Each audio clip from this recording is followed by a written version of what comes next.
ଅନାଦି Bhabani AB Das foundation ଦ୍ୱାରା ପାଳିତ ହେଲା ବିଶ୍ୱ ପରିବେଶ ଦିବସ।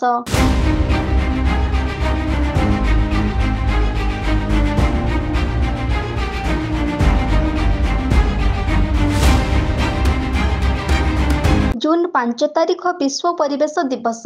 ଅସନ୍ତୁଳିତ ପୃଥିବୀର ପରିବେଶ ଆଜି ଭୟଙ୍କର ସ୍ଥିତିରେ ପହଞ୍ଚି ଯାଇଛି।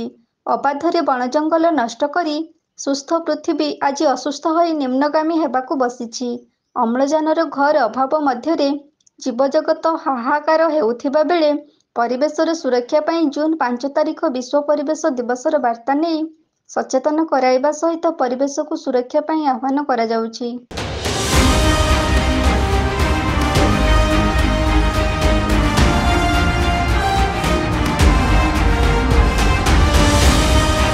ଏହି ବିଶ୍ୱ ପରିବେଶ ଦିବସ ପାଳନକୁ ଚିତ୍ରପଶି ଗ୍ରାମର ମାନ୍ୟଗଣ୍ୟ ବ୍ୟକ୍ତିବିଶେଷ ଫାଉଣ୍ଡେସନର ପ୍ରତିଷ୍ଠାତା ଏବଂ ନିର୍ଦ୍ଦେଶିକାଙ୍କୁ ଭୂୟସୀ ପ୍ରଶଂସା ଜଣାଇଥିଲେ।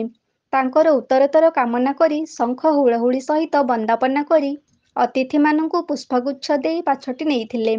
ବାଦ୍ୟନୃତ୍ୟର ତାଳେ ତାଳେ ଗ୍ରାମର ମା ଭଉଣୀମାନେ ବିରାଟ ଜନପଟୁଆରରେ ଗାଁ ଦାଣ୍ଡ ପରିକ୍ରମା କରିଥିଲେ। ମଣିଷ ଗୋଟିଏ ଗଛ ଗୋଟିଏ ନାରା ଦେଇ ଗାଁ ଦାଣ୍ଡ ପ୍ରକମ୍ପିତ କରି ଖୁବ୍ ଉତ୍ସାହ ସହକାରେ ବିଶ୍ୱ ପରିବେଶ ଦିବସକୁ ପାଳନ କରିଥିଲେ।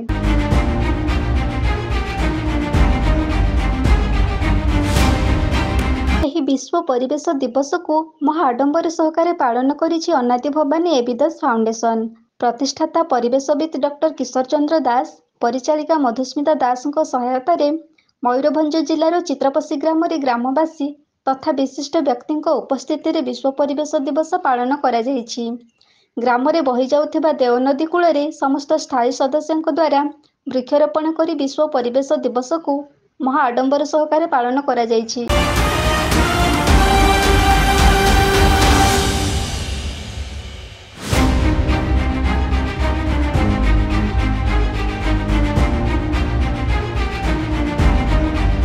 ଅନାଦି ଭବାନୀ ଏବି ଦାସ ଫାଉଣ୍ଡେସନର ଏହି ମହାନତା କାର୍ଯ୍ୟ ପାଇଁ ଡକ୍ଟର କିଶୋର ଚନ୍ଦ୍ର ଦାସ ଏବଂ ମଧୁସ୍ମିତା ଦାସଙ୍କୁ ଅନେକ ବୁଦ୍ଧିଜୀବୀ ସାଧୁବାଦ ଜଣାଇଛନ୍ତି। ଫାଉଣ୍ଡେସନର ଉପଦେଷ୍ଟା ଡକ୍ଟର ଚନ୍ଦ୍ରଶେଖର ଦାସଙ୍କ ତତ୍ତ୍ୱାବଧାନରେ ବିଶ୍ୱ ପରିବେଶ ଦିବସ ପାଳନ କରାଯାଇଥିବା ବେଳେ ଅଶ୍ୱିନୀ କୁମାର ଗିରି, ଲକ୍ଷ୍ମୀଧର ଗିରି, କହ୍ନେଇ ଗିରି, ପ୍ରତାପ ଚନ୍ଦ୍ର ଗିରି, ଶରତ ଗିରି, ଉଗ୍ରେସନ ଗିରି, ଯୁଧିଷ୍ଠିର ଗିରି, ମୁସ୍ତାକିମ, ହରେକୃଷ୍ଣ ମାଝୀ, ଅଞ୍ଜନ ବାରିକଙ୍କ ସହିତ ଅନେକ ବିଶିଷ୍ଟ ବ୍ୟକ୍ତି ଉପସ୍ଥିତ ରହିଥିଲେ।